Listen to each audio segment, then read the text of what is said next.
जाता है ऐसा कि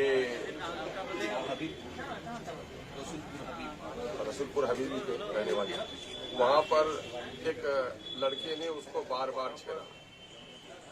उस लड़की के साथ अत्याचार हुआ और किरासन तेल छिड़क कर उस लड़की को जला दिया गया। ये मामला पिछले महीने की 30 तारीख का है।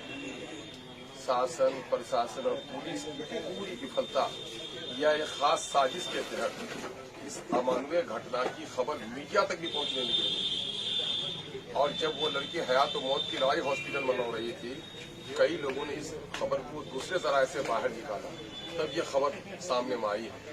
उस पर उस लड़की का देहांत भी हो गया और उसकी माँ, उसका परिवार डरा सहमा हुआ रहा।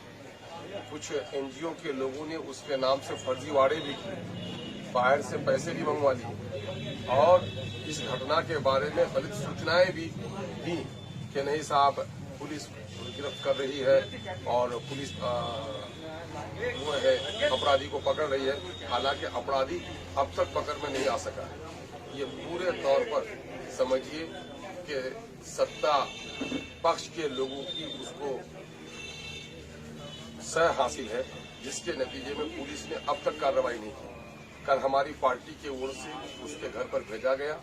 हम लोगों ने एक छोटी सी रकम 10,000 की देकर उसकी मां को थोड़ी मदद भी की है। और हमारे यूथ स्टेट प्रेसिडेंट, मैं सवेरे एसपी से कई बार बात करने की कोशिश किया, नहीं हो पाई बात, तो मैं अवामी मीटिंग में था तो फिर इन्होंने बात की। एसपी ने कहा है कि मैंने दारोगा को सस्पेंड कर दिया है और 48 घंटे के अंदर में कुर्की जब्ती निकालूंगा। लेकिन ये कोई मामला नहीं है। अभी जब हम लोगों ने पहल किया तो कह रहे हैं कि हमने वो कर दिया है। मैं कह रहा हूं कि किसी दारोगा को सस्पेंड करना किसी जुर्म की सजा नहीं है, बल्कि पुलिस की लापरवाही पर पर्दा डालने की एक नापाक कोशिश है। ऐसी जगहों पर जहां घटनाएं घटी हैं, ऐसे दारोगा लोगों को तो मुलाजमत से निकालनी चाहिए और वहां पर जो घटना घटी है उन लोगों को फौरी तौर पर गिरफ्तार किया जाए। हम इस घटना की मजम्मत ही नहीं करते हैं, बल्कि फौरी तौर पर इस घटना को अंजाम देने वाले अपराधियों को फौरी तौर पर गिरफ्तार करके उस पर स्पीडी ट्रायल चलने का मुतालबा करते हैं। और ये जो सांप्रदायिक शक्तियां हैं, जो सांप्रदायिक सौहार्द को बिगाड़ने का प्रयास कर रहे हैं, और पुलिस का ये कहना बड़ा निंदनीय है कि साहब कहीं माहौल बिगड़ न जाए, इसलिए हम लोगों ने इस खबर को दबा के रखा।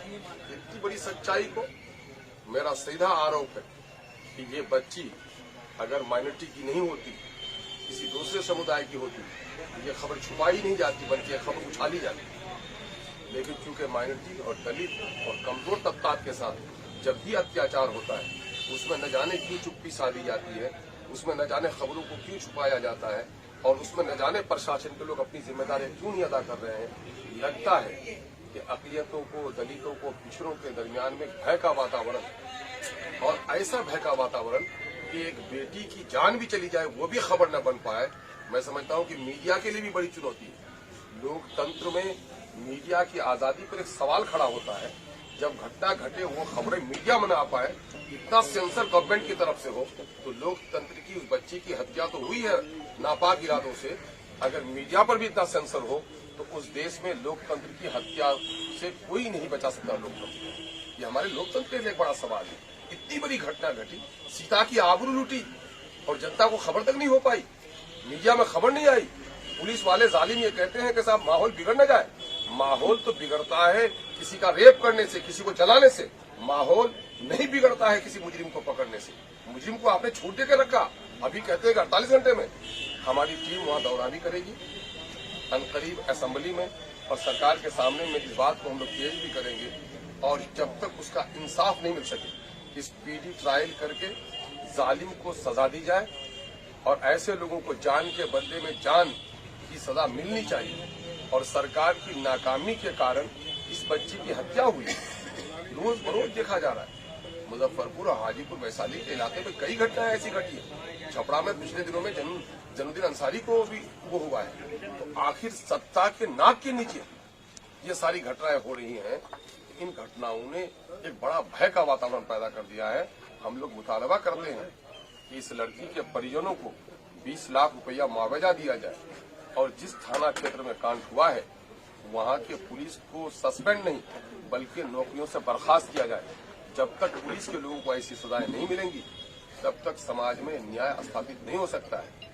अगर एसपी की लापरवाही है तो एसपी पर कार्रवाई होनी चाहिए। अगर वो जिला का मुखिया है और जिला का मुखिया अपने जिला पर नियंत्रण नहीं कर पाता है तो जिला का मुखिया बनने का अधिकार नहीं होता है। हमारी पार्टी पुरजोर तौर पर इस घटने की मजम्मत करती है और हम मुतालबा करते हैं कि सरकार फौरी तौर पर इस पर कार्रवाई करे, पुलिस फौरी तौर पर उन तमाम तर मुजरिमों को गिरफ्तार करे, स्पीडी ट्रायल कराकर जालिमों को सजा दी जाए और उस बच्ची के परिजनों को 20 लाख रुपए का मुआवजा दिया जाए। हम दूसरी पार्टी के लोगों से भी कहेंगे कि जो लोग अकलियतों के, पिछड़ों के, दलितों के वोट के अपने हकदार समझते हैं, अब तक उनके तरफ से चुप्पी ये संकेत देता है कि वोट के दिनों में तो हम सब याद आते हैं, लेकिन जब उनकी बारी निकल जाती है तो फिर हम उनसे याद नहीं रहते। ये वक्त बड़ा अफसोस है। अब तो 16वीं अगस्त को हम लोगों ने आजादी के एक दिन बाद 15 अगस्त देश की आजादी, आज 16 अगस्त देश के अंदर में सीमांचल को हुकूक की लड़ाई का आगाज जो बैरिस्टर सूर्य वैसी ने किया था। आपने सुना होगा कि अब दूसरे नेता जिनको सीमांचल कभी ख्वाबों में भी नजर नहीं आता, सीमांचल का नाम लेने पर मजबूर हो गए।